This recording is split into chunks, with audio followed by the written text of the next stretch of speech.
Trav. If you're listening, thank you very much. Played it all season.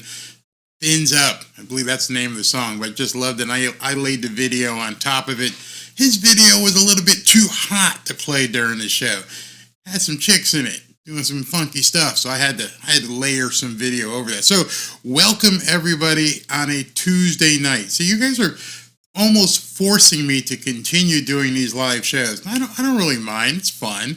I like to talk to you guys, see what's up and everything else. As long as I've got enough content to begin talking to people about, I don't have a problem. Well, last night I did my show and I couldn't even get through all of the content that I had stored up ready to talk to you guys about. And so decided I'd come on tonight and talk to you guys about some of that content. And then, I've got it set. I've got my dialogue set and it gets pushed down by new content. So I'm going to go over the new stuff right away. Not earth-shattering. Maybe earth-shattering. Maybe you guys might take it as earth-shattering. But there's two bits of news that came out from confirmed sources. I'm not going to put out crap from unconfirmed sources because there's one account who said that the Chicago Bears are looking to trade their number one pick and Miami Dolphins were interested. Couldn't confirm it. Don't know who the guy was. Don't know the account. So I'm just gonna hold off on that. And we're not even going to discuss that. But more importantly, we do have some news to discuss right off the bat. Adam Schefter posted this about 20 minutes ago. The Carolina Panthers interviewed Dolphins offensive coordinator Rick Smith today for their head coaching job. That would be really interesting.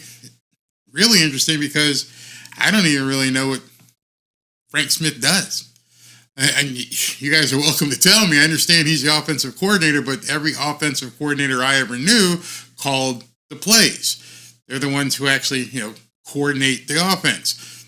Mike McDaniel calls the play. So I don't really know what Frank Smith does, but he must do it well because he's being considered as the new head coach of the Carolina Panthers. So what would happen if that job was offered to him and he went up to Carolina and took that job, and there's a hole left here with whatever the offensive coordinator does with the Miami Dolphins here. Interesting bit of news, not earth-shattering, but it's definitely some interesting news to keep an eye on and see what happens moving forward. With all these guys looking to jump into free agency, heard today that AVG is also going to be a free agent. Man, there's a whole lot of balls that being juggled right now, which is good, which is a good thing, very good thing, I think. Speaking of balls being juggled, this came out at 6:22 p.m. And it says, per Adam Beasley, one of the reporters, says 4 years, $180 million with $100 guaranteed for Tua is what's being bandied about. Usually what these guys do, they'll send up a trial balloon to see what people think about it. That's $45 million per year. Basically double what they're paying him right now. That's the kind of deal that could, in fact, appeal to all parties, including even Tua skeptics and doubters. That's a strong statement to make because I don't know. How does that... I'm going to stop right there before I get too much further. What do you guys think about paying Tua Tagovailoa $45 million a year on a 4-year deal for $180 million with $100 million guaranteed? I say let him play the 5th-year option, come back to it later, see if he can actually get a win or two in the playoffs. But it seems as though they're trying to somewhere. These guys just don't print stuff without somebody saying something. They don't just type it up themselves. They're told by somebody, hey, see what people respond to this. What do they think about us giving $45 million a year to Tua for 4 years? And we're not going to guarantee the whole thing. We're not going to go Deshaun Watson, but we're going to guarantee him $100 million, but we're still going to pay him $45 million a year. And I want you to pose this as a question to people. Let them respond. And, we think both the Tua doubters and the Tua supporters would be with us if we gave him $45 million a year. So, without any further ado, what do you guys think about Tua getting $45 million a year. All right, so how about get off my team, Eric? Whew, that was hurt. That would hit. The fact that Stroud won a playoff game as a rookie and Tua is still trying to prove it. Give me a break. That doesn't sound good. G-Man, the Dolphins, says no way. Daniel Davenport says let him do his fifth-year option. If he holds out, send him down the road. We all know he's not the guy. Keep him for what? For $45 million. John Messick says emphatically, hell no, don't give him $45 million. Tom Stockwell says paying champagne prices for Bud Light. Michael Jordan says heavens no. Whew. Wow, you guys are a tough bunch. How about 0 years? Get off my team so we could pay Hunt. F no, I can't put that up. He should be getting 1980 quarterback play. What else we got? Move on now. Wow. Pay me $45 million to throw poorly and freeze my ass off. What are we whining about today? We're not whining about anything, brother. I just told you what somebody said, and I'm asking you for your opinion. Do you think we should pay Tua, I'm not cutting a check, they should pay Tua $45 million a year? Dolphins should relocate to Boca Chica. What are we doing? About to stroke a big check to this guy, it seems. Should have never gave you all Tua money. They need to draft the quarterback. So I'm pretty much seeing that you guys pretty much feel let all our guys with talent walk and pay the bum that has done nothing. Wow. I don't think his arm will take that. For Pro Bowl leading passing numbers and MVP votes, his team won't even talk at those numbers, not saying he deserves that. But Shay, what's going on? Fifth year on a prove-it deal. If we end up in a Super Bowl and it costs us $60 a year, then fine. If he fails, bye-bye. Whew. Rough crowd out here today. I didn't know that was coming out. Like I said, that came out about 6:30, and it just popped up, and I just wanted to get your feeling on it. I think I can see the overwhelming feeling at this point from Dolphins fans. But that's what came out today. Like I said, nothing I made up when he said what you're whining. I'm not whining. I'm just showing you something that came up. Adam Beasley, Joe Schad is the reporter from the Palm Beach Post. He says 4 years, $180 million with $100 guaranteed for Tua, $45 million average per year. Your comments were very similar to what some of the people here, some of them said that's extremely reasonable, realistic, might be slightly higher. It's all over. If Tua's making $45 million a year, free luau every home game, feeding everyone, free Dan Marino jerseys for everybody, playoff tickets to another team because at $45 million a year, that team's not making the playoffs. Whew. I think Stephen Ross and the boys better really think hard about this because who knows? There's so much volatility out there. Not even coming from me. I just told you what they said. That they put the trial balloon up there to see what people are going to respond to, and they better really listen. They better listen. So now let me get into what I had planned. Those were a couple things that popped up earlier today that I just wanted to talk about. So it's funny. I saw a tweet today by some guy, anonymous handle and everything, and he posted something, and it really caught my interest. I don't normally see people get this kind of, involved in terms of being poignant and coming up with something. And let me just set the stage here. Many of you know I am a huge Notre Dame fan. I am a huge, lifelong Boston Red Sox fan. I'm talking about since the time I was a kid, when I was 6 and 7 years old, growing up in Connecticut. Carl Yastrzemski was my hero. The Red Sox were just it. And what strikes me odd about the Miami Dolphins fan base is the complete, utter emotional attachment to this team. Visceral. Just get pissed off if you talk about Tua. I mean, just emotionally locked in, emotional investment. And I thought something today, and I went, you know what? Being a Red Sox fan, those of you don't know, being a Red Sox fan was very, very tough from time you're a kid. Red Sox went like 100 years between championships. 100 years before they won. I mean, I think they won it in 1916 or 1918 was the last championship they won.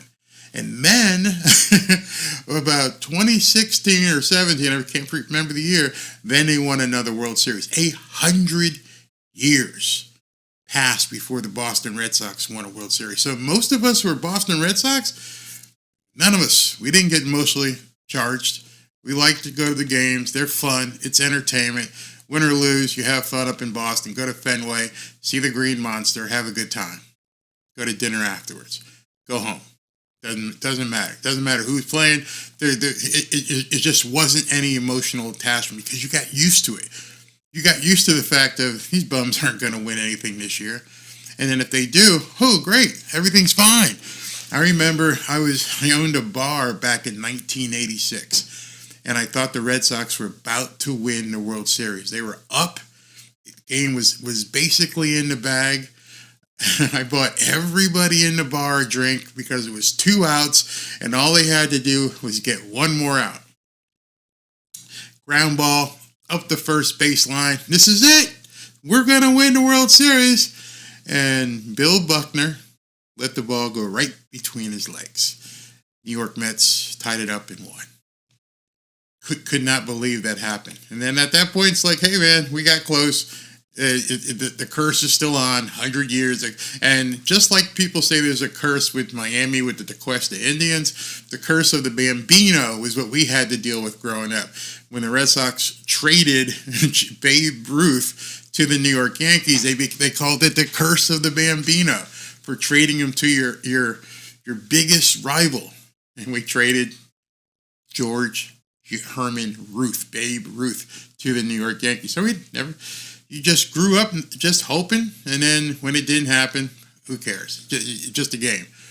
As a Notre Dame fan, all same thing. The folklore was there, Heisman Trophy winners. I got recruited by Notre Dame. I got to walk out the tunnel. I got to see Touchdown Jesus. I stood on the field. You can actually feel the presence of greatness as you're standing in that stadium. Trust me, I know it sounds weird, but you just feel like, wow, man, I'm in Notre Dame friggin' stadium.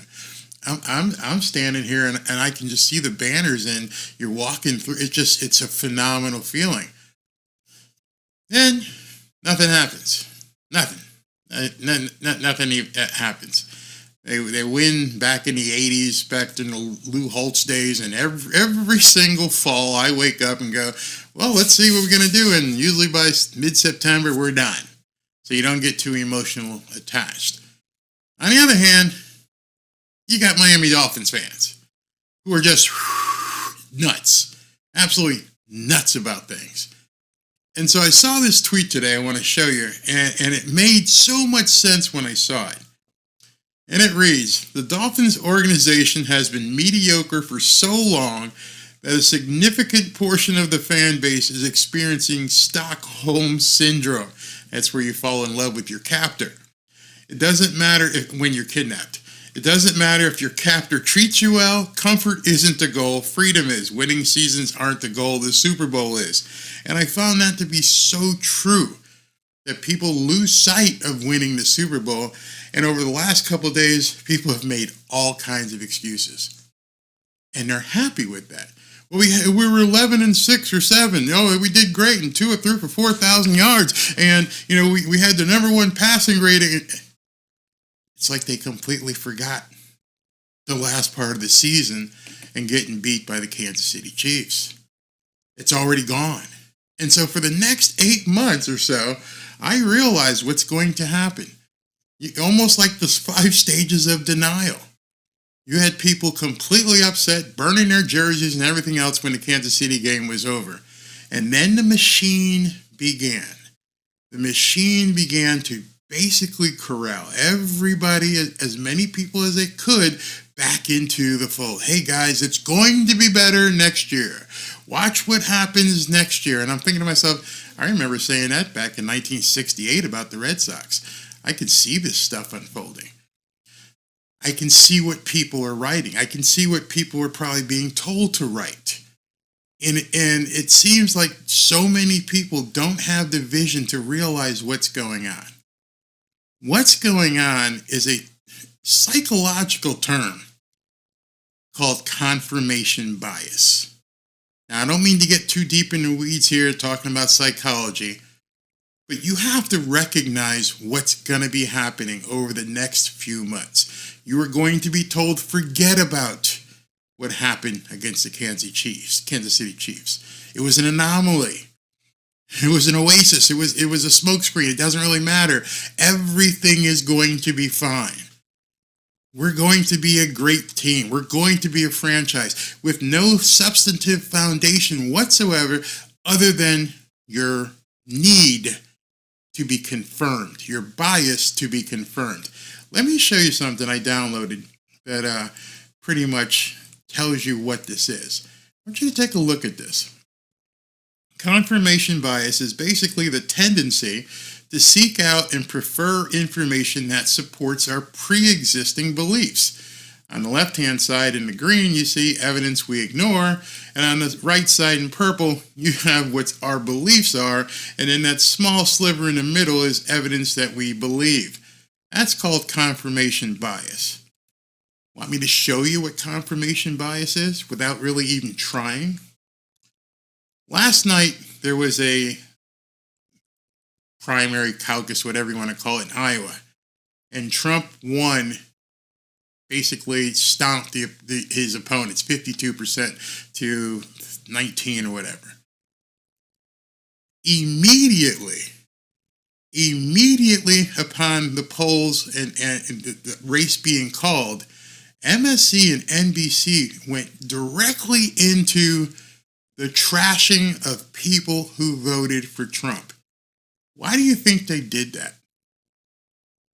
It's pretty simple. It's called confirmation bias. The audience who's looking at those stations had their confirmation that the Nazis and everything else and the racist and homophobe, xenophobe was confirmed.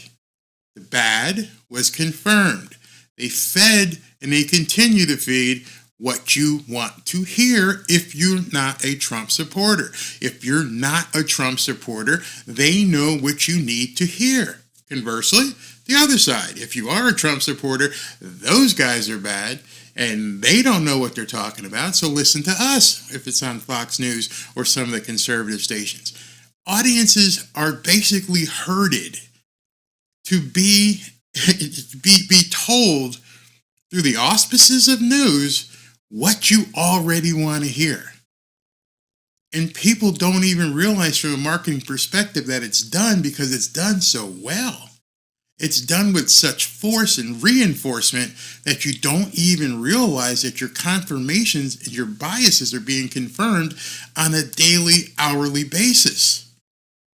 And I'm not being political. I'm just telling you what's happening.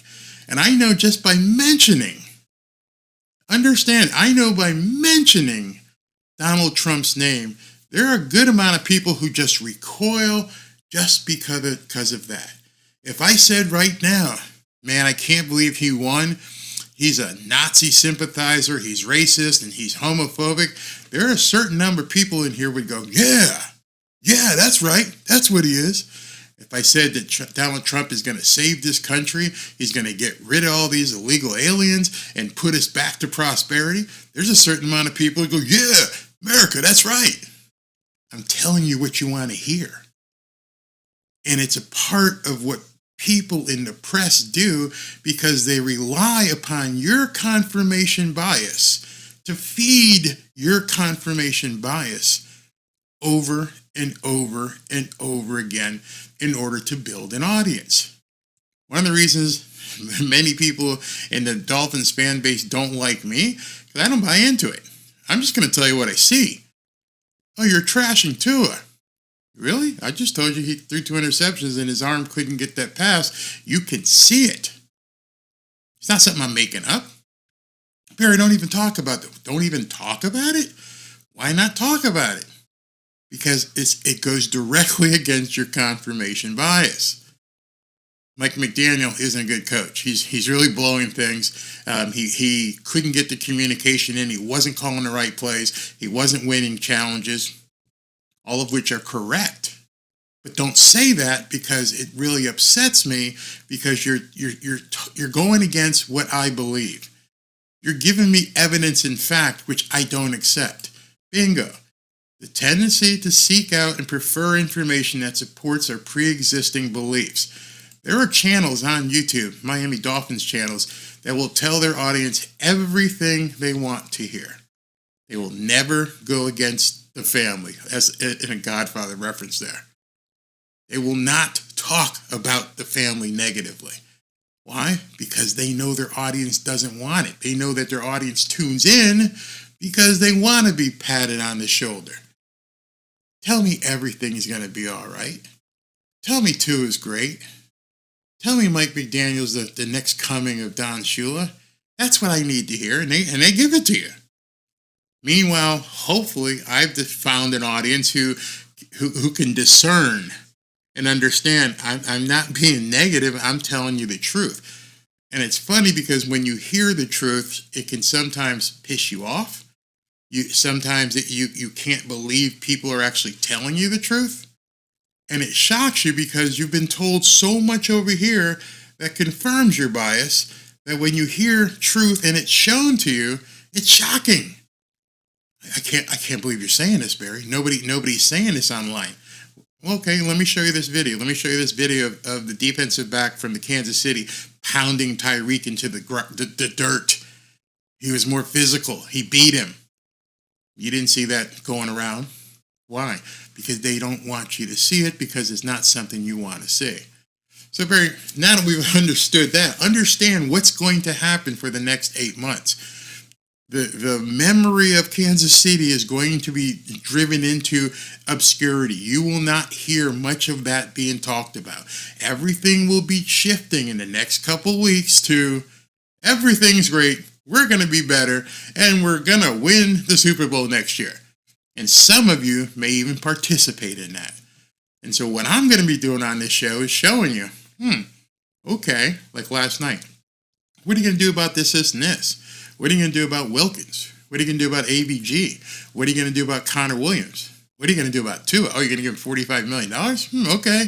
Not me making it up. I'm actually going to show you the stuff that other people won't show you. Count on it. All right, so let me go into something that happened today that even further identifies confirmation bias. So today, Omar Kelly put out a tweet. I don't have it here. And Omar, wait a minute, maybe I do have it. I can get to it real quick. And this is really, really interesting. Omar Kelly, who's a writer, I guess he used to write for the Sun Sentinel, and now he does his own freelance stuff, and he does a podcast with Alan Poupart, which Alan's a good guy. I like him. But you can always tell when there's something out there that either he's been told to say or wants to say. And let me get to it here. I got to show it to you. It's pretty funny. And it's funny because it was basically one of the tweets on his timeline that really didn't get much. Here it is. Okay. If you want to listen to today's Joe Rose show, you can find the podcast segment here. And he links the link. And nobody responded. Nobody responded because Joe Rose, we don't care about Joe Rose. Then, a little bit later, he had to retweet it so that the audience would actually click. And it says, look at the difference. Interesting conversation here on the whole Tua is a one-read quarterback narrative. And basically, he wants people to go listen to the same podcast, but said it a different way. Oh, you're talking about Tua? Let's check that out. So what he ended up doing is having a podcast with Brian Baldinger, former NFL player on NFL Network and NFL analyst. And understand, whenever you do an interview, everybody knows what you're going to say. People just don't show up on an interview. All right, hey, Omar, how you doing? Okay, let's get started. And, hey, listen, what kind of underwear you have on tonight? No, I'm not answering that. You have to tell these guys what you're going to be talking about. So understand, sometimes people basically get away from that and screw up. So I'm going to show you a little confirmation bias, and then I'm going to show you how that bias was basically shortly thereafter completely like, oh my God, let's not go there. So he's going to talk about. I'm going to let you hear it. Let me put this up. He's going to talk about Tua and the fallacy that people have that Tua is a one-read quarterback. Okay, let's listen. There's also this narrative now that's circulating in South Florida, and it bothers me a little bit because I think Tua has shown that he's not a one-read quarterback all season. I mean, you're a Pro Bowl starter. You were top in efficiency last year. So right there, he's doing reinforcement to his question. Hey, listen, people are saying this stuff about Tua being a one-read quarterback, and you're an NFL player, and so we want you to refute what other NFL players have said because we want your opinion, and so I can post it on Twitter and talk about your opinion as if it somehow trumps what other people are saying because you're Brian Baldinger. So, and when I set this question up, understand that, I'm talking about the popularity contest called the Pro Bowl and all these numbers that Tua put up. So what do you think, Brian? The leader in yardage in the NFL, you have the number one offense. Is there any merit to the skeptics that are out there saying that Tua is a one-read quarterback? Now, before he answers, understand he's doing this so that he can post it so that people who are in love with Tua can take what Brian says and go, oh, see, you see what Brian Baldinger said? Brian he's telling you what, listen. Well, that's not true, though. I mean, it's just not true. So, I mean, it's not the skeptics. They're not watching. Y'all not watching. So right there, and it's funny to me. He can read more than one receiver at a time. He goes through progressions. That's his strength. Yeah. It's how quickly it goes through progressions and how he gets from 1 to 2 to 3 consistently. So, I mean, it's just people that don't watch the game. That's all. All right. So what he did right there, technique, Omar throws up the softball and says, are these people nuts or whatever? You're an NFL player. Tua is the number one in the league. All the stuff about one-read quarterback that everybody has been talking about. Set them straight, Baldy. Baldy says, no, that's not true. He goes through his progressions. He goes through his 1, 2, 3, 4 reads. So he's basically telling you at this point, don't believe what you've seen. I am the awesome Baldy, and I'm telling you what you've seen isn't what you actually see. It doesn't happen. Tua goes through all these progressions before he throws the ball. That's what he just said. Okay? And then you got the ad hominem. And ad hominem means if I say something that I can't really defend, what I would rather do is give you an insult for even questioning me. See it all the time on Twitter, sometimes in the comments here. Oh, you're a moron, you're a clown. You want to address what I just said? No, I don't have to. I've denigrated you to the point of you're insignificant. You just don't know ball. You don't watch anything. You're stupid. I don't need to waste any time. He said what everybody who's in love with Tua wants to hear. Okay. I'll buy into that. I'll believe that, because if you're saying he's an authority, we have to believe it, right? If it comes out of Brian Baldinger's mouth, what Omar is saying, allowing Brian to say that with no pushback, that's an authoritative answer, and what he says is correct. Don't question it, or you don't know ball. Ergo, if you ask him other questions, he must be authoritative as well, right? You can't be authoritative on just Tua if you're a former NFL player and an NFL Network analyst. You must be authoritative on other questions I ask you. Watch this, because this it blows up in his face because he's got a partner on there, and obviously this is a bit off script, and Omar tries to reel it back in, and this is just gold because we're supposed to believe what Brian Baldinger said. So the confirmation bias of the first question is completely obliterated here. Ready for this? But a lot of people here in South Florida are very interested in Jim Harbaugh. Some people saying Mike McDaniel's gotten kind of conservative. Maybe his play calling's weird. Jim Harbaugh, owner Stephen Ross, both Michigan guys. Jim Harbaugh rumored to be testing the waters of the NFL. Where do you think Mr. Khaki Pants ends up next season, or does he stay in Michigan? So he comes out with a questionnaire, and listen to the next thing that Omar says when he realizes, oh shit, I just let this guy ask a question. I don't know what Baldinger is going to say. I'm going to try and cut this off at the pass. Listen to Omar's immediate response here, just off the cuff. Well, you better be able to write a big check if you want Jim Harbaugh. I don't know that the Chargers can write that big of a check. He's got a lot of leverage. I mean, I think he's the number one coaching candidate out there right now in both college, if he wants to stay at Michigan, and he's got a contract on his desk to sign if he wants it. But I think he could be the number one coaching free agent in all of football, college, and the NFL. So whether Michigan can retain him, I'm not sure. But I'm sure that if you're an NFL team, you should interview Jim Harbaugh. He's just that good, and he has proven that he can win at the highest level of the NFL, that he can take a moribund franchise like the 49ers like they were and put them in the Super Bowl in a couple of All right, so Baldy's just heralding Harbaugh. If you're an NFL team, you got to talk about him. And right now I know Omar's in the studio, wherever they are, going, oh, shit. Oh, man, how do we get out of this? How do I stop him? years. So would it be crazy for the Dolphins just to have a simple meeting with him? Can't do that. Do you hear Omar chime? Hey, you can't do that. What do you mean?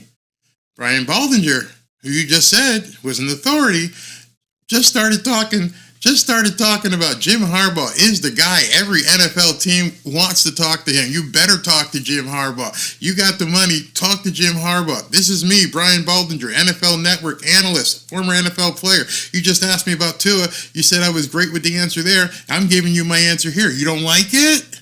What do you mean you can't do it? Why did you jump in before Brian Baldinger actually answered? And then Brian Baldinger does answer. Well, I mean, your coach is under contract. I don't know that. I mean, but I don't know if the contract that this stuff is written on is meaningless or meaningful. But I think Steve Ross will do anything to produce a champion. Anything. So if that means going to meet Jim Harbaugh at the local diner or the Starbucks, then he's going to have that meeting or on one of his yachts or in one of his buildings in the penthouse. I could see that happening. Did you hear that? Hey, man, Stephen Ross will do anything. Reaffirmed it. And I mean anything to win a championship. So if Harbaugh wants to come to Miami, he's definitely going to talk to him, even if he needs to sneak off and meet with him at a diner, on his yacht, in his penthouse, whatever he's going to do, he's going to do it. Okay, thank you. Mike McDaniel, you're on the hot seat, bro. Right now, that's what we have to believe. We have to believe that Tua isn't a one-read quarterback. He goes through his progressions. Brian Baldinger said that to us. Well, he just said that Stephen Ross is absolutely going to must talk to Jim Harbaugh about taking over the coaching reins of the Miami Dolphins, and he's got to meet him anywhere. The yacht, the country club, the restaurant, penthouse, wherever it is, you need to go meet with Jim Harbaugh. Big news right there, right? That's what we're supposed to believe. Who knows? But that's what happens when you put all your eggs into someone and you ask them to speak, and then they say something you don't want to hear. And there's nothing, not a single tweet on Omar Kelly's timeline. Not one, not even a word about Brian Baldinger just said that Stephen Ross will do anything to win a championship, including getting rid of Mike McDaniel and talking to Jim Harbaugh. I didn't say it. Barry didn't say it. Ain't nobody else you know are going to say it. Brian Baldinger just said it. I just happen to be the one showing it to you. I just happen to be the one who's willing to say, whoa, did this NFL analyst just say that? Did he really just come out and really drop that little nugget in front of everybody? There goes your confirmation bias out the window. You got to understand, when people talk and give their opinion, if you believe one, you got to believe the other. Otherwise, your first segment, when you're talking about Tua and the one read stuff, doesn't hold any water. You brought an authority on your show. You asked him questions, but don't. We can't do that. Wait a minute. I thought he was the man. So anyway, just so you guys know, I don't think Mike McDaniel is in the hot seat yet. He may be in the hot seat next year if they don't win. But I just thought that was simply amazing that he blurted that out when he obviously wasn't supposed to. Or Omar's like, no, it can't happen. That can't happen. To me, and any of you, if I was a reporter and Brian Baldinger of the NFL Network said that, wouldn't that be newsworthy? Wouldn't you be putting that on Twitter, writing an article about it, putting up the recording like this? Reason why that went green at the end is because I was done cutting and I went, ooh, this is a nugget nobody's ever going to hear. They're going to bury this one because it doesn't fit in the confirmation bias. No one's going to want to be talking about Mike McDaniel getting fired, that the contract he's got might not be worth shit, and that they're going to bring in Jim Harbaugh. He was emphatic about it. Every NFL team should be talking to him. Emphatic. Steve Ross, quote, will do anything to win a championship, unquote. Meet him in the diner, meet him in the penthouse, meet him on the yacht. Go meet him. I didn't say that. He said that. So I'm going to break here a second because I just dropped some stuff on you. I'd love to hear what you guys say about this. Miss McDaniel, he's legit. Mike McDaniel's one-trick pony. Okay, just said that. The same journalist that will scream racism if Ross doesn't adhere to the Rooney Rule. What's this? Barry then. If Stephen Ross would do anything to win a championship, then why can't everyone see that Chris Greer did not understand how to build a championship team? Any smart NFL guy can see that after 20 years. I Got Game says it's tampering. What do you mean it's tampering? Jim Harbaugh doesn't coach any other NFL team. He's not playing quarterback for another NFL team. What the hell are you talking about? He's a free agent. He's going to apply for a job. What, you're out your lane there, bud. If he wants to talk to him, he can talk to him. Anybody ever think that McDaniel? What's this say? Anybody ever think that McDaniel made this story up? Where's that? It moves so fast here, guys. I missed it. It's so small. Anybody ever think that McDaniel made this crap offense a fast timing one to protect Tua, getting the ball out fast, and told him not to do quarterback sneaks to protect him so that Mike would look good about it? Possibly. You mean it? Great journalism. Like I said, I'm just going to show you guys stuff and then let you go ahead and decide, what you're hearing. Like Hampton says here, not true, Barry. Okay. You just heard him. So how is it not true? I know the reflex is it's not true. But you just heard him say it, not me. I didn't make it up. I didn't write and go, hey guys, Stephen Ross is going to look to bring in Jim Harbaugh. I didn't say that. Let's go Harbaugh, fire McDaniel and Greer and trade Tua. Who else calls him McDipshit right now? You guys are mean. Where'd that go? Ross, let's go Harbaugh, fire McDaniel and Greer and trade Tua. It's tampering to meet with a potential head coach if you still have a coach on contract. You don't think the coaches that have been fired in the last couple... Wait a minute. I'm going to tell you straight up, that's a lie. Bill Belichick had another year left on his contract. You do realize that, right? Bill Belichick is now looking for a job because Robert Kraft and him talked and he got to go. You don't think Robert Kraft already knew Jared Mayo was going to be his next coach? That's tampering. You don't think these coaches that have gotten fired, that there hasn't been discussions? I mean, you know how easy that would be? Okay, I'm not really talking to anybody right now, but I'm going to head and fire you, Mike. And then Jim Harbaugh shows up the next day. Come on, man. Don't be naive. Don't be naive. That's not tampering. In fact, Jim Harbaugh is not in the NFL. You understand it, right? Okay. In 2011, Ross screwed up that Tony Sperano situation with Jim Harbaugh. No chance. Well, I'm not saying at all that it's happening. What I tried to just show you was how when you have confirmation bias by saying that Brian Baldinger is an authority who can tell you emphatically that Tua isn't one-read quarterback, if that's your source, well, your same source just said X, Y, and Z about Jim Harbaugh. I'm not saying it. I doubt it's going to happen, but it negates the first half of your interview where you're saying Tua is a one-read quarterback because that's the source you sought to bring on your airwaves.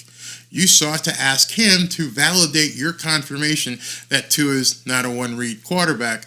Then the other guy says, well, yeah, do you think we should bring Jim Harbaugh to Miami? And he tells you what he thinks. And you have to ignore the second part because it doesn't fit with what your narrative is. That's what I'm trying to say. I'm not the one saying that this is going to happen or not going to happen. I would have never brought it up except for that video or audio that I found. And so that's what you're missing here. It's like, again, it's not me saying it. So let me go to another video that happened today. Actually, it was yesterday. I think it was today. This is on Kay Adams' show. And on Kay Adams' show, she had Taylor Lewan. Taylor Lewan is a former offensive tackle, played at Michigan. Big boy. And he also played for the Titans, I believe. And he's talking about Tua. And what was funny is, he says this, and he talks about what Tua needs to do. And after I heard this, I'm like, you see Kay Adams, and she's smiling, looking pretty, again, doing the confirmation bias, telling everybody what they want to hear, and doesn't even push back on the nonsensical shit that he says. I mean, completely nonsensical bullshit that he says. So I'm going to let you guys hear it for yourself. See if you can pick up the nonsensical bullshit that he says right here. Experience, that success in this year, the confidence is built. And the ceiling, I think the ceiling we haven't seen with Tua. Oh, it's fantastic. His ceiling is high. We got so much more we can do. Mr. Lewan and Kay Adams and my audience wants to hear all this flourishing stuff about Tua. It helps, people love her. Yeah, but the thing I think is Dak had great numbers this year. Okay. I don't know exactly their comparison of numbers, but Dak had great numbers. But also there's a level of confidence because of the question marks about Dak and how he's not able to get that, get over the hump of the playoffs, Dak, that I feel like there's a wavering confidence there. With Tua, last year gets knocked out, literally has to learn how to fall in the offseason, then comes in this year and has an overwhelmingly positive year that everybody can get behind. I think that's a guy you say, okay. All right, so now he's going to tell you that Tua did so great, but here's the stuff he needs to work on. And this is where he takes a turn from basically saying how Tua is great to just completely nutty shit. Fix a couple things, figure out how to play in the cold type mentality. And you have now an opportunity to be like that dude. Figure out how to play in the cold type mentality. How do you figure out how to play in the cold? Of course, she doesn't ask him. She doesn't mention it. Hey, just keep going. Talk great about Tua. Tell us what you want to hear. So I posted this tweet. These tweets are going to start to get me in trouble. And I went, huh? Tua Tagovailoa needs to learn how to play in the cold. One, just how do you learn that when you play in Miami, come from Hawaii by way of Alabama, and then fly into a city one day before taking the field? Number two, last time I checked, Tampa Bay is in South Florida. That team doesn't seem to have any issues playing in the cold, and I went and checked. They played December 17th at Lambeau Field in Green Bay. The temperature wasn't negative whatever, but it was still 25 degrees. And then they played in Philadelphia this past weekend. They beat up on the Philadelphia Eagles, and it was 22 degrees. That team doesn't seem to have any issues playing in the cold, and yes, I know Baker played in Cleveland. My point is, how the F do you learn how to play in the cold if you never actually play in the cold? And you guys want to explain that one? If you never play in the cold, how the hell are you supposed to learn how to play in the cold? All right, Tua, you did well with this jiu-jitsu stuff. You took to that. We don't really know. Nobody was there. Never saw a picture. Not single one. Nothing. But we're going to take your word. You did well with jiu-jitsu. Okay. Now we need you to basically go up to Alaska and spend the next 3 or 4 months learning how to play in the cold. What? Go F yourself. I'm not going up to Alaska and playing in sub-frigid temperatures for the next couple months. Well, we need you to learn how to play in the cold. That's going to be the difference when we get to playing in December and January of next year. You never know if you got to play Kansas City. You're going to have to play Buffalo twice. You got to play the Jets twice. You got to play New England. There's a likelihood of one of those 4 games being in a very cold temperature. You got to learn how to play in the cold. But it's 82 degrees today in South Florida. How do I do that? Kay Adams never asked a question. That's what I'm saying. Confirmation bias. Oh, yeah, Tua is great. He did fantastic today. And you can tell when people fake it because there's no way to finish the sentence.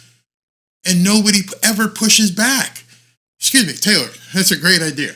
How would you imagine that Tua could, quote, learn to play in the cold and that would help him next year? Walk around in a cold vest? How do you do that? How do you plan now and for the next 5 or 6 months for games in December and January of next year, 12 months from now? We're in January right now. How do you plan for something that's going to happen 12 months from now when you have no access to that kind of weather? Love to hear that. Lived in Connecticut all my life. I know what the weather is like up north. I know how cold it can get. We grew up there, so we all knew inherently when it got cold what we had to do, what we had to wear, what it meant, everything. If you're from Hawaii, you went to school in Alabama, you played for the Miami Dolphins. Please tell me, in your infinite wisdom, without bullshitting Kay Adams, how the hell is this kid supposed to learn how to play in the cold so he can do better next year? That's what I'm saying. When I talk about confirmation bias, and I mentioned it to you guys, a lot of you guys may not want to even hear it yourself, but you can actually see that. The tendency to seek out and prefer information that supports your existing belief. Tua is great. Yes, I believe that. Tua had a great year. Yes, I believe that. Tua's going to go plan and work out and be ready for the cold next year. Yeah. Okay. Can I just ask you a question? Yeah. How? Nobody asks. You're supposed to forget what happened in Kansas City. A year from now, you won't have to, until a year from now, you never have to deal with it. It's going to be like it was never there. I don't know if you guys saw the movie Usual Suspects, which I love, when like it was never there.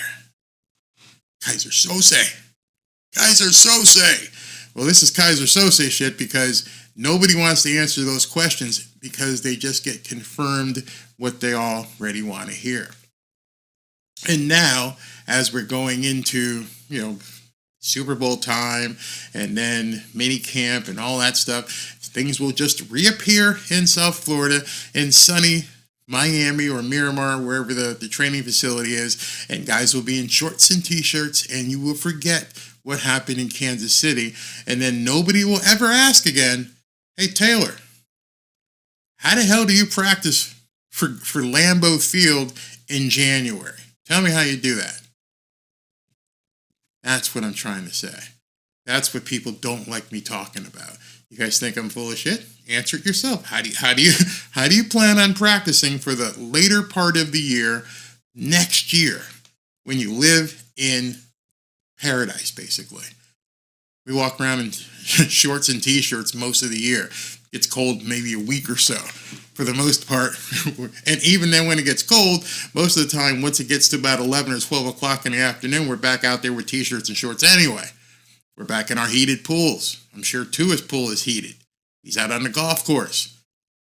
It's completely foreign. See, Taylor Lewan is from Michigan. He understands. It's cold in Michigan, in Ann Arbor. How the hell do you replicate that in here? But people just regurgitate shit and nobody calls them on it. And they go, yay, Kay, you're right, Kay, he did great. And he's just going to learn how to play in the cold. You'll forget all about it. Barry, you're the bad guy because you keep talking about this stuff. Dolphins 7-10 next year. See, where is that? I got to pull that up. See here? This is what an ad hominem is. That's an ad hominem. They don't even want to hear it. Questions. Don't even question the left arm of God and the Miami Dolphins. Visceral. You're full of shit. Why? He said it. I'm asking you a question. Instead of calling me saying I'm full of shit, why don't you answer it? How the hell are you going to practice to play in sub-zero temperatures from Miami? They won't answer it. They just get mad. They call you bad words and just attack you personally. You know what that is? What that's called is confirmation bias.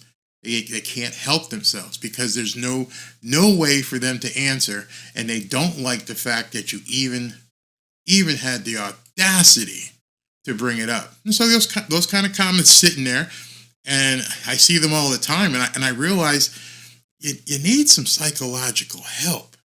Somewhere along the line, the little watch did this to you, and you can't even reason. You get so angry, so viscerally angry, that you can't sit back and go, wait a second, he just asked me a question. I can't answer the question because I can't even ascertain that question is legitimate enough to answer. So, i.e., he must be a moron, clown, full of shit.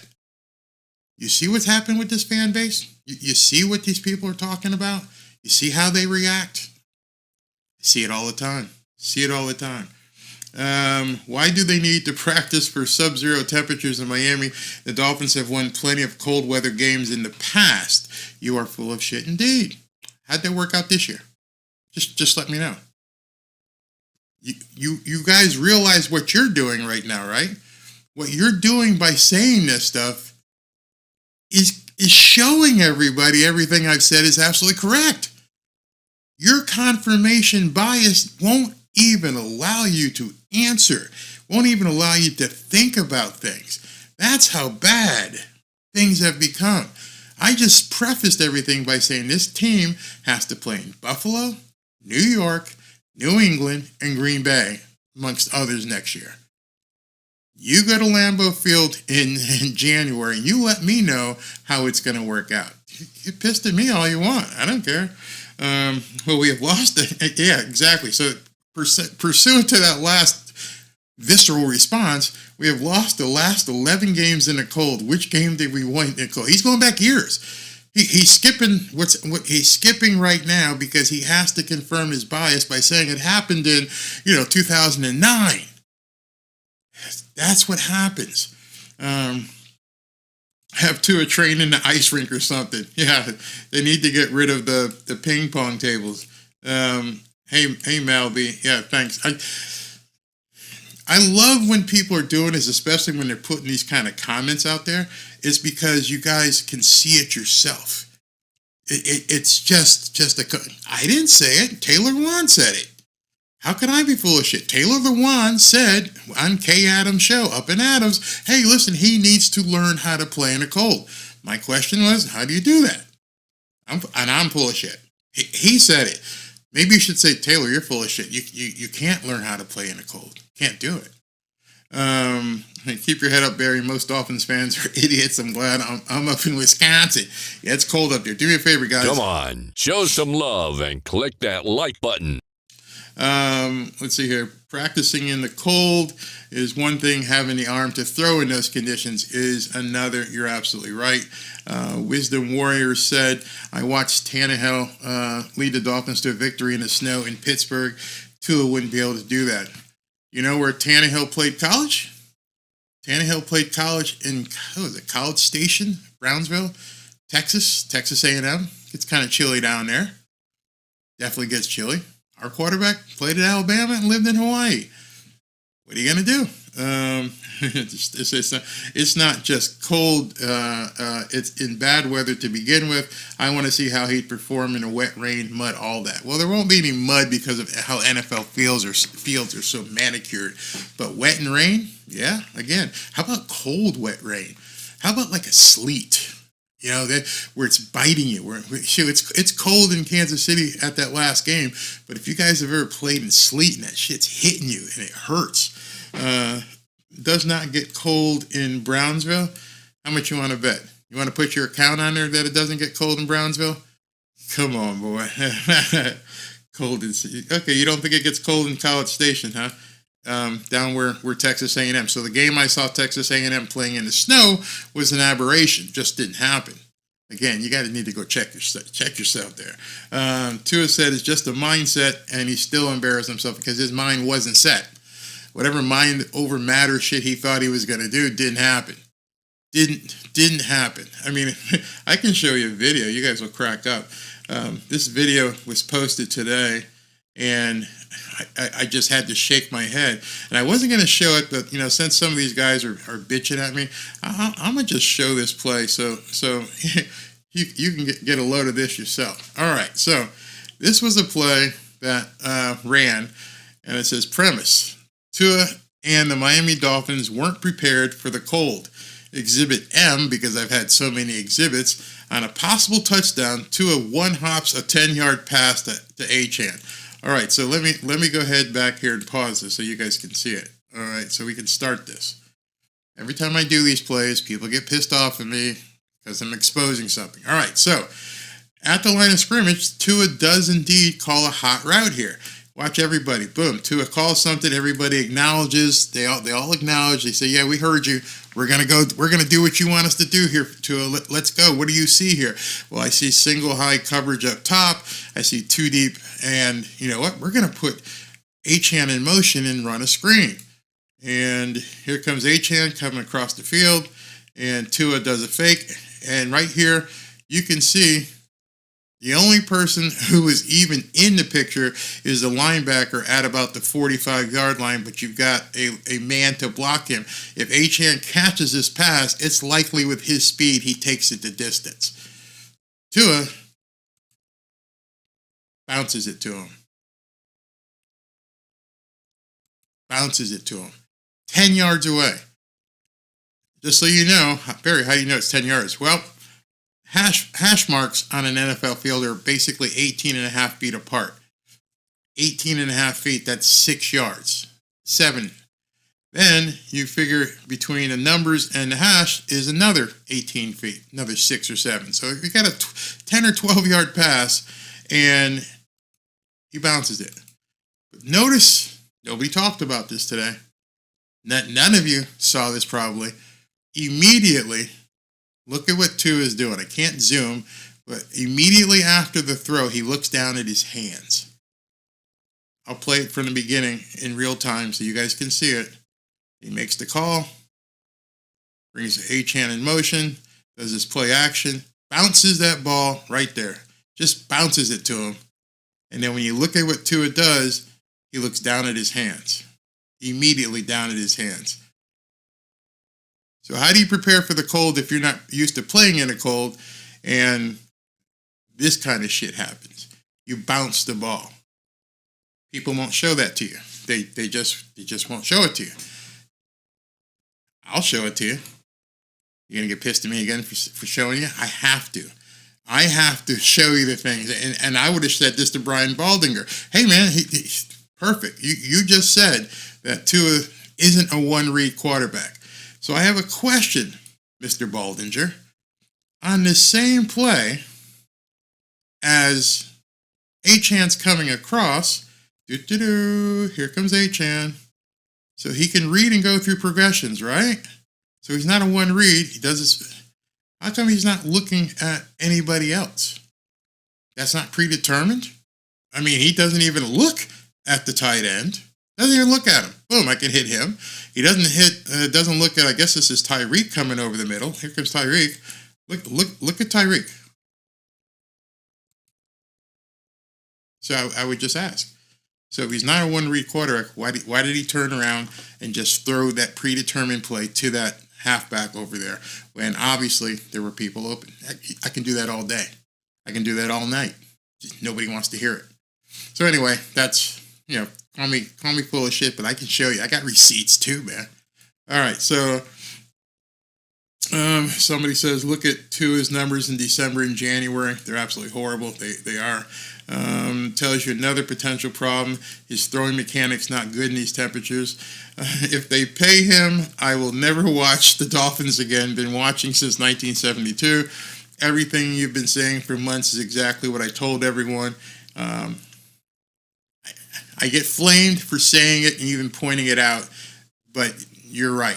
And I'm not going to go back and brag about it. I've been saying it the whole time. Probably the only person out here saying it, but again, confirmation bias is easy. If I just said that was a throw, Achan should have caught it. Everybody yeah, Achan should have caught that. He shouldn't let that drop. That kind of thing. Tua throws interceptions when he plays against elite teams. Tua's hand is hurt. Okay, was it? We were told he is fine. He cleared the injury report. Just go by what he said. Here we get stuff like this. Mark Meyer, who cares? Obviously not you. I understand. It doesn't fit with the narrative that you want to agree with.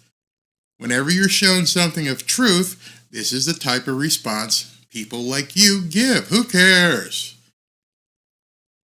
Okay, so everything is fairy dust. Everything is going to be fine next year, and everything you've seen will just disappear. It just goes away.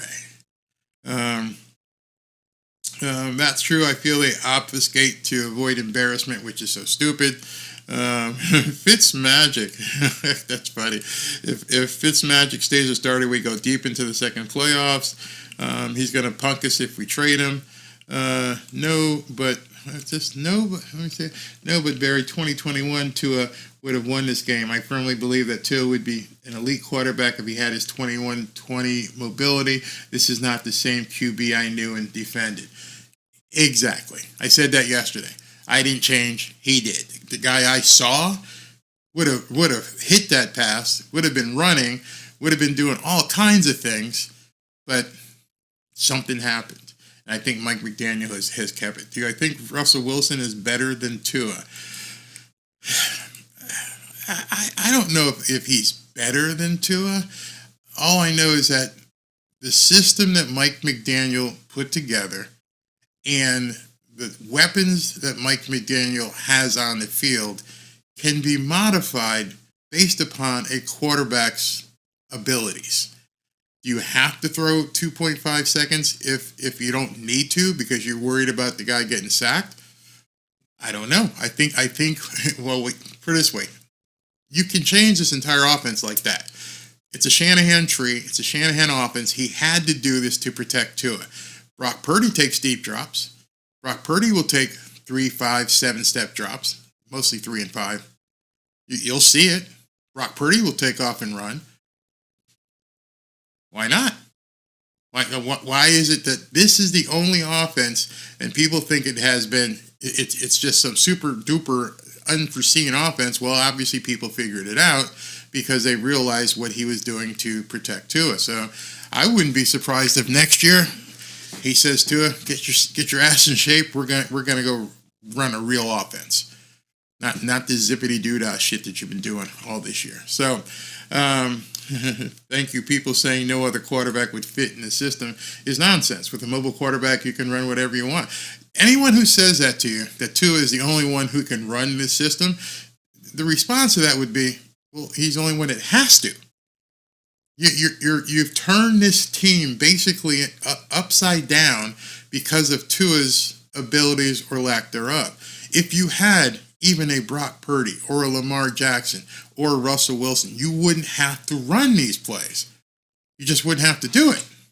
So, and how do I know this, Barry? How are you not making it up? Because I can see San Francisco. San Francisco's running the exact same offense with a few different modifications. Instead of Tyreek, they got Debo. They actually have a tight end with George Kittle. We don't have a tight end. Christian McCaffrey, Raheem Mostert. It's all pretty much the same shit. When they play in the playoffs, watch them and tell me if you don't recognize some of the plays. He came from the Shanahan tree. So that's that. So wow, I'm already over an hour. So I was going to go into this one, and this is Rich Eisen, and I showed you a video basically last week where Chris Long, who's Howie Long's son, 2-time Super Bowl champion, basically came out and said the Miami Dolphins are crap. They're not an explosive team. They're not. And here's what he said after the loss to the Kansas City Chiefs. Of the Chiefs win, was there a flip of a switch? What do you think here? How do you term it? I'd love to say a flip of the switch. I think the biggest thing, though, for the Chiefs, like, they had advantages everywhere, right? Like, I think they're the better coach team. I like Mike McDaniel, but, like, you know, the disciplinary stuff, the third downs, there were like 4 or 5 third downs in this game where if you got third and manageable in that weather, the way they are, you feel good. But they false started. They had illegal formations. They had a bunch of stuff. Again, so this isn't me making something up. It's not him making something up. He's actually telling you from a player's perspective, watching what Mike McDaniel did and saw all of these problems. We all saw them. I don't need Chris Long to say it.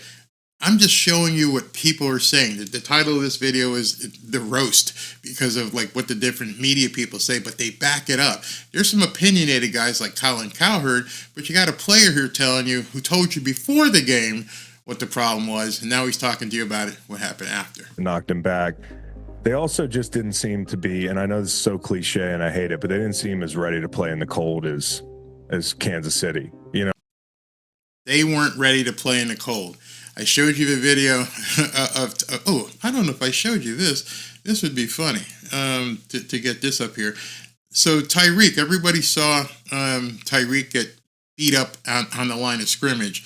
And I found a video with a snapshot that I could show you what Tyreek was doing before the play. All right, so let me just go here real quick. Okay. And I wrote, this was another exhibit. It says, did the cold weather affect the Miami Dolphins? Yep. Exhibit A, L'Jarius Sneed beat the crap out of Tyreek Hill, likely because he got the jump on him. How did he get the jump on him? Tyreek was cold, and Sneed made him pay. Look at where Tyreek's hands were before the snap. Tyreek never had a chance. Look at that. Can you guys see that? Tyreek's got his hands in the muffler, standing on the line, waiting for the ball to be snapped, and he's holding his hands in his muffler, and L'Jarius Sneed's probably drooling, right? He goes, I'm going to eat this guy up. He's not even going to be able to react. Not me making it up. I got a picture of it. His hands are in a muffler, waiting to snap the ball. And remember, before the game, Tyreek said, no, I'm not going to wear any T-shirts or sweatshirts because that's going to make me look soft. Newsflash, putting your hands in a hand warmer before the snap makes you look soft as hell.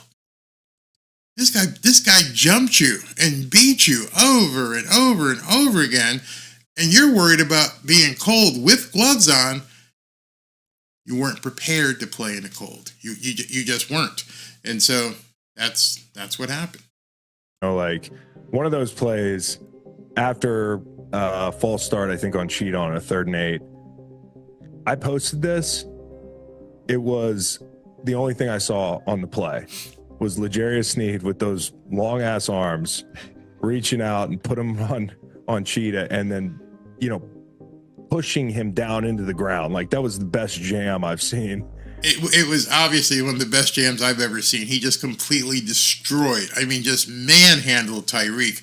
And now you know why. He had a jump on him before he was even able to get his hands out of his muffler. all weekend. We talk about press coverage and why L'Jarius Sneed's so great. And then I also remember a play where late in the game, and it was obvious at this point that it wasn't going to be Miami's day. Like, they throw the ball out to Waddle, and the ball took a while to get there. And Sneed just top down, breaks the ball up. It's on Miami's sideline, and he walks off he slings Waddle. He walks towards the Dolphins bench, and they're all standing there in their coats. And I can't get this picture out of my head. L'Jarius Sneed, who's an absolute alpha, who was ready to play, staring 3 to 4 Dolphins down for a solid 2 seconds. So the ref was like, all right, come on back here. They didn't move. I'm not going to say they were intimidated, but when a guy comes over to your sidelines, abuses your wide receivers, and stands there and stares you down, hey, man, I got to take the unnecessary roughness penalty, and I got to punch this guy upside his head. They did nothing. They just weren't prepared. Once again, Barry, you're so full of shit. You can actually go, pull up the video and see it. You're not going to see it anywhere else because they don't want you to see that. It doesn't fit with the confirmation bias that they have to show you. Nobody moved a muscle. When you get to mug up the other team's sideline, like that was Kansas City in a nutshell in this game. And then the advantage at quarterback. Mahomes' ball cuts through the wind, man. They had the confidence to come out and throw the ball 3 times to start the game. Right. First 2 throws, one of them sails, one of them Kelsey drops the ball.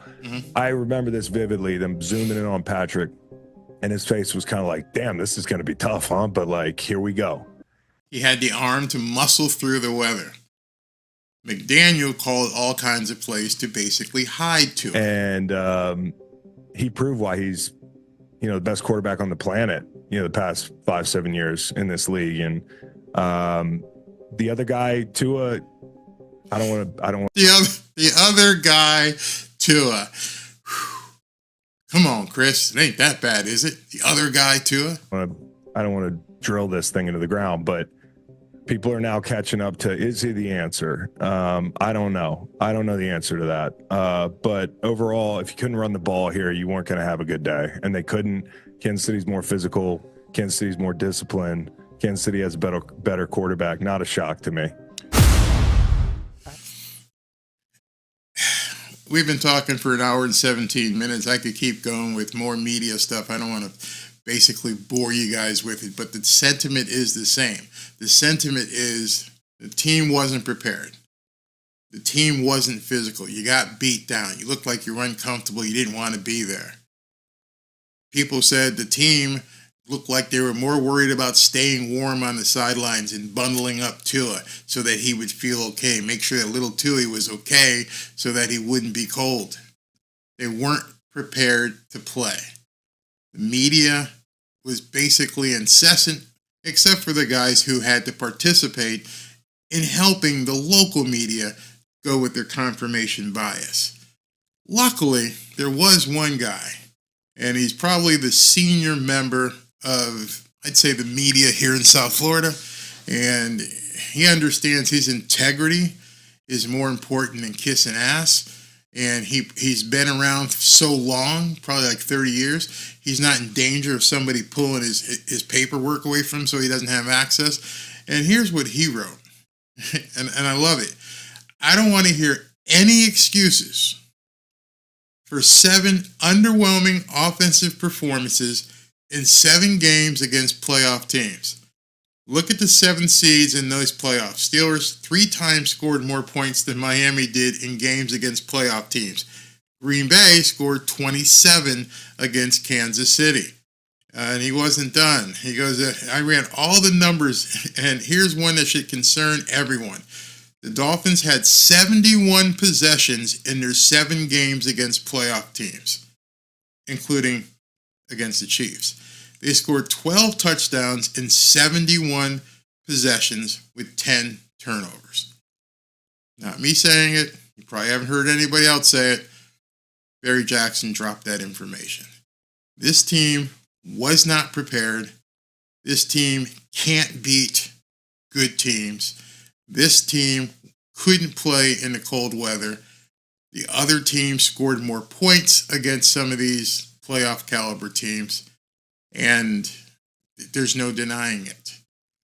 So when you see people staying away from fact and start talking over the next couple months on how 2024 is going to be so much better, you won't see anybody going, how?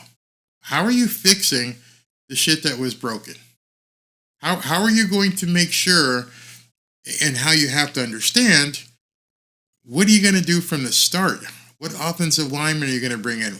What happened to Cam Smith? Nobody mentions that. Mike McDaniel has never had to answer for Cam Smith. What the hell happened with your second-round draft choice that he couldn't get on the field? You wasted a second-round draft choice on a guy who you won't even let suit up. Nobody asks. Nobody gives any sort of attention to the fact that Cam Smith, your second-round draft choice, who is a friend of your son, gets drafted by an NFL team and can't get on the field. What's up with Channing Tindall? How is Channing Tindall not playing? What's so bad about Channing Tindall? How did you miss? Nobody asked. Hey, Eric Ezukama looked like he had some promise. Eric Ezukama, I don't know what witness protection program he's in. He's just not around. Just haven't seen him all year long.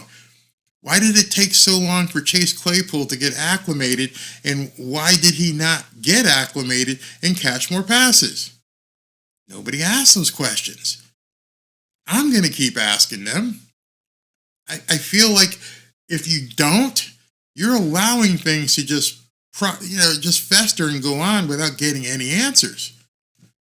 So if you can't fix those four things, if you can't tell me what's wrong with Channing Tindall, if you can't tell me why Eric Ezukama didn't make the field, if you can't tell me why Cam Smith couldn't make the field, couldn't even get on the field, if you can't tell me why Chase Claypool wasn't better, how do you have any faith in moving forward as a fan for this team?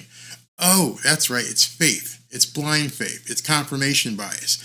Everybody says it's going to be better, so you just have to accept that it's going to be better. When there's nothing you have in front of you that substantiates how this team is going to be better. Tua is going to learn how to play in a cold. How? How is Tua going to learn how to play in a cold? Every time I see these interviews and hear things, they just cause more questions that people won't ask. The coven, I'll call them on Twitter, that the guys who have to just sit back and say everything's fine, that it's begun. Oh, you don't know ball.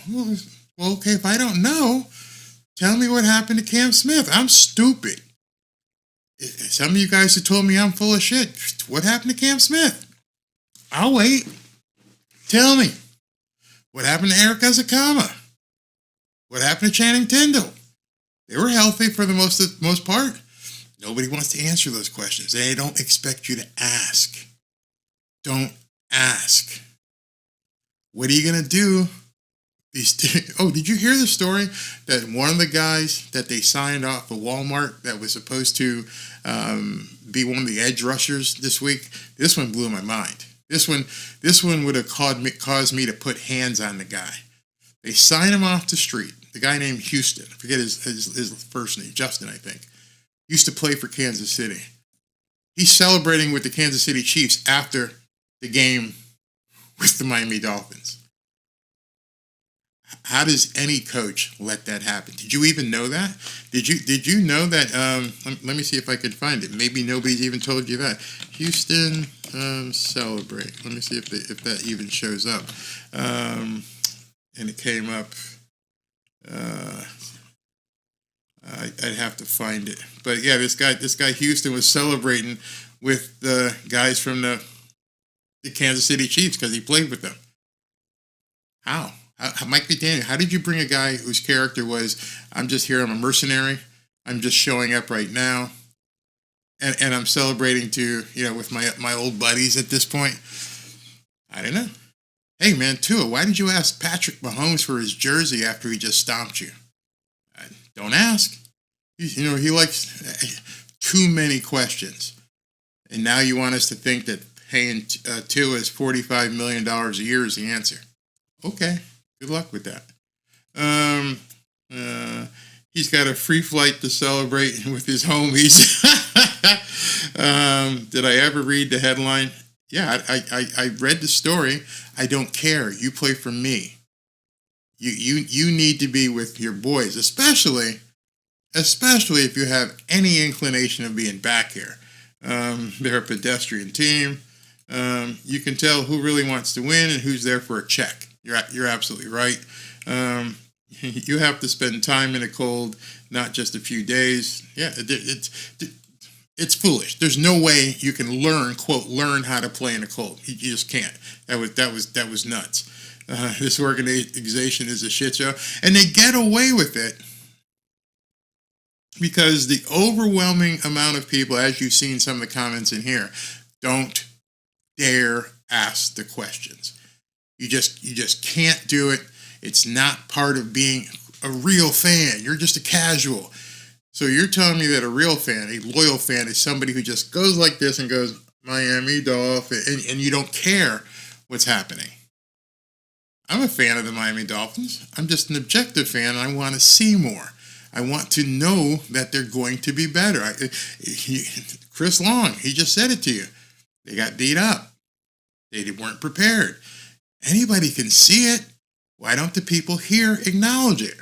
Why are people getting mad because we're talking about it? Just doesn't make any sense to me.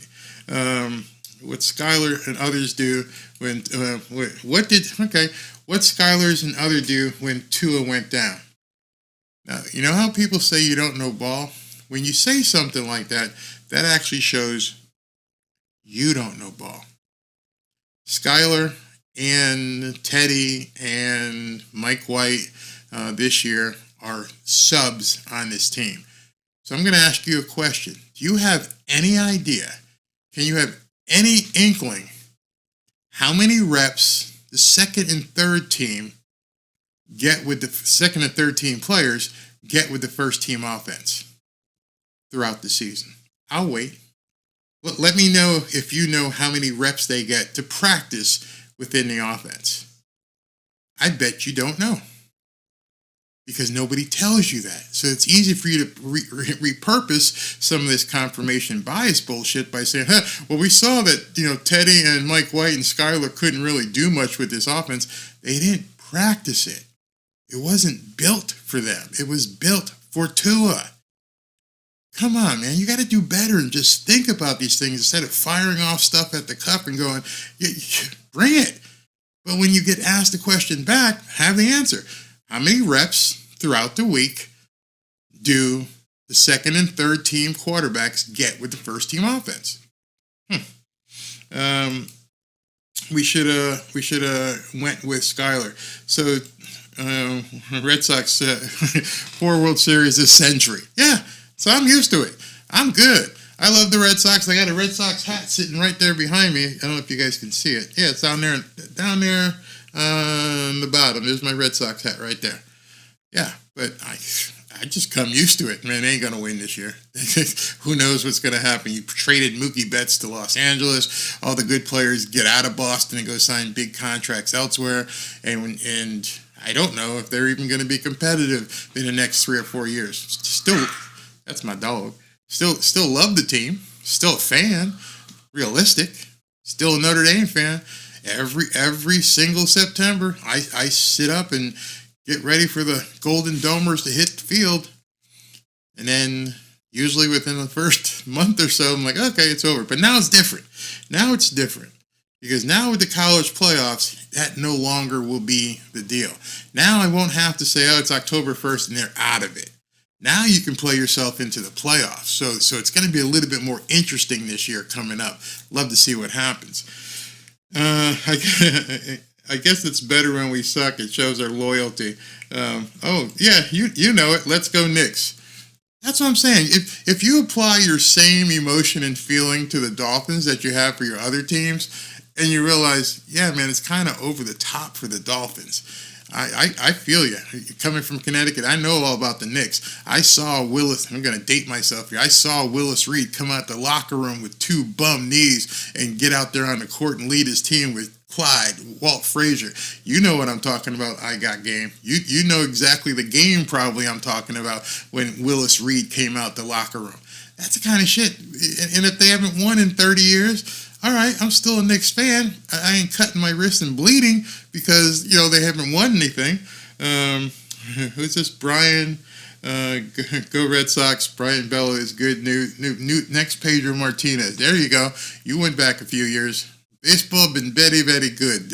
Absolutely. Tua ain't going nowhere. Nearly 5,000 yards passing. Led the league. You people can't be satisfied. Tua knows this, and so do I. All right. Great. That is loser speak. Barry, how can you say that? Because those yards don't mean shit. I challenge you to go back and pull the stats on the 7 playoff teams he competed against. I did that yesterday. You're going to be shocked. You're going to be shocked to find out those numbers against teams that actually friggin' mattered. But you don't hear that. You know why? Because saying 4,600 yards, Pro Bowl quarterback, it confirms your bias. You don't want that bias even questioned. You don't want anybody to talk about what things really are. And here you go. The tendency to seek out and prefer 5,000 yards, prefer information that supports your pre-existing beliefs. You don't want to challenge your beliefs. If you wanted to challenge your beliefs, you would go and look up the stats on the Buffalo Bills game. You would go look at the stats of the Philadelphia Eagles, the Kansas City Chiefs. You would go look at those games, the Cowboys game. Even in winning, you would go look up those stats and go, it's much different. Something's different here. One of these things isn't like the other. But you won't do it because you have confirmation bias. That's what I'm saying. Oh, Barry, you're full of shit. Yep, and there's your ad hominem. So, a lot of these fans just want to settle for mediocrity because that's all they have. And I understand that, that's why I brought up the Red Sox and Notre Dame. I've had to settle for mediocrity. Every year, you hope for the best, but I don't get emotional about it. Oh, well, watch the Notre Dame game. Oh, shit, they lost. Hey, honey, what's for dinner? That's how I am with the Dolphins. Oh, they lost. Let's go out to dinner. Don't care. It's fine if they win. It's fine if they lose. They get a championship, fine. Am I going to slit my wrist and all of a sudden see aqua and orange run out? Nope, ain't going to happen. I'm a football fan. I'm not a Tua fan exclusively. He's on the team, so I'm a fan of his. Miami Dolphins, I'm a fan. People say, well, Barry, we heard that you were a Cowboy fan. Yep, I was. I lived in New England. My mom and dad were Giants fans, and my sister was a Patriots fan, and every 4 p.m. on Sunday evening, the Dallas Cowboys would play, so I saw them all the time. I was also a Patriots fan, loved Tom Brady. It's not exclusive, you know. You can do more than one thing. I like chicken. I'm black, so I gotta like chicken. Don't like steak. I love salmon. But Barry, you can only like chicken, but I like salmon too. Well, how can you like salmon and chicken? Because I do. I have a varied taste. I love sushi. Doesn't mean I don't like chicken. You guys have some sort of, again, Svengali shit that says, you can only do this. There is no other way. You have to do it our way. And I understand that. It took me a while to figure it out, but then I realized what it was. It's confirmation bias. You're around people who think the same, all the time, and don't question anything. It was funny. I was watching something with, you guys would love this. I was watching TD Finn's talk. He put up a tweet, and he crossed the Rubicon. He stepped on the third rail. And I went, oh, God, they're going to slay you. They are absolutely going to slay you. I think he tweeted, and it said something like, was Dan Marino really that good? And I went, shit. You undid it now, man. Oh, you're just inviting the pitchforks. You dared question the god Marino.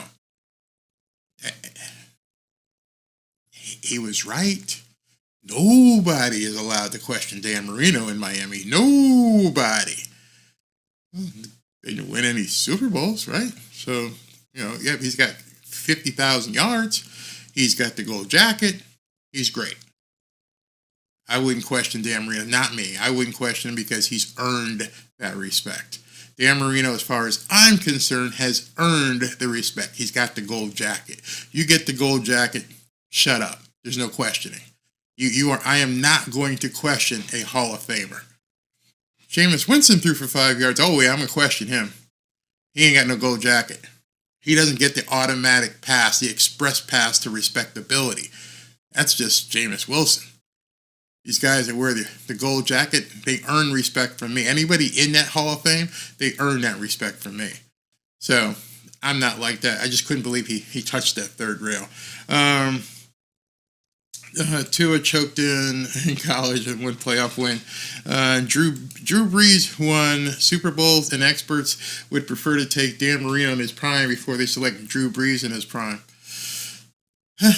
Again, it all depends. And I'll go back to basically a Red Sox analogy. And somebody had brought up Pedro Martinez, who I thought was a great great pitcher.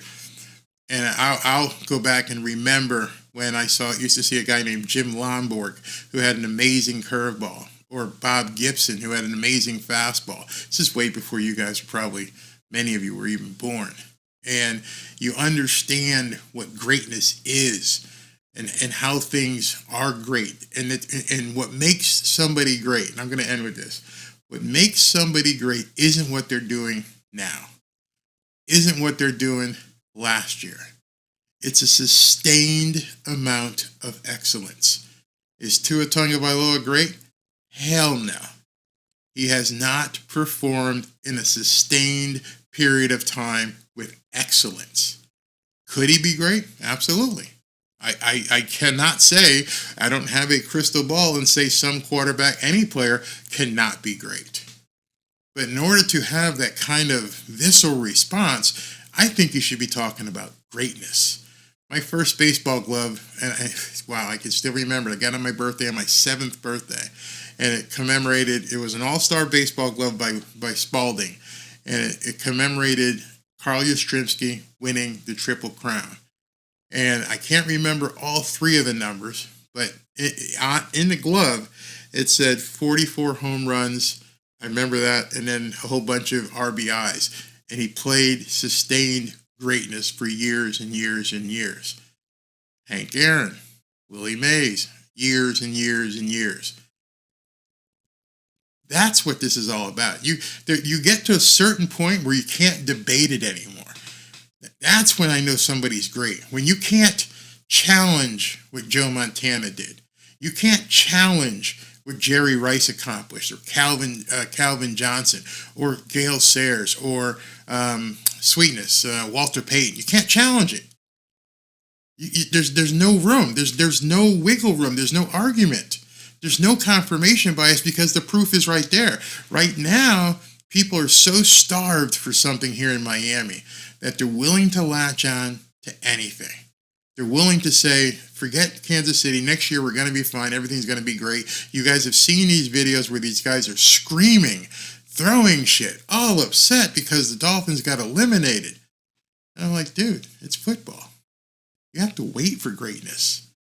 Greatness doesn't show up in 1 or 2 years. Greatness shows up 10, 15, 20. Relax. If Tua's going to be great, he'll be great. Let him get there. Let him show you and prove to you that he is a great quarterback. Some of you guys want to force it. Some of you guys want to force all of us to believe that Tua is him. He is he. Left arm of God. When I'm like, no. Hasn't proved it. Hasn't shown it. Don't see it. Prove it. Why is that a bad thing? Why is it bad to say, you know what, this guy could be good. I need him to prove it sustained over 5 or 6 years. Is that bad to say? Can't you hold your feverish adornment for 5 or 6 years and see what happens? That's all I'm saying. Instead of just trying to crown somebody because he threw for a bunch of yards and he came back from a concussion, and it doesn't make any sense, man. Because all it is, over and over, I'll close with this, is confirmation bias. You need it so bad. You need it so bad that you're willing to basically ignore everything else as long as what you hear from people confirms your pre-existing beliefs, even if those pre-existing beliefs have no basis. Nothing. There's nothing there. One season, one and done, hasn't done anything, hasn't won a playoff game. I can't buy into it until I see it. So that's where I am with things here. I hope you guys, some of you guys got pissed off. I could see that in the comments, but that's what you're going to get from me. You're going to get truth from me. You're going to get me telling you what I see, substantiate what I see, and I'm not going to blow smoke up your ass like some of these other guys will.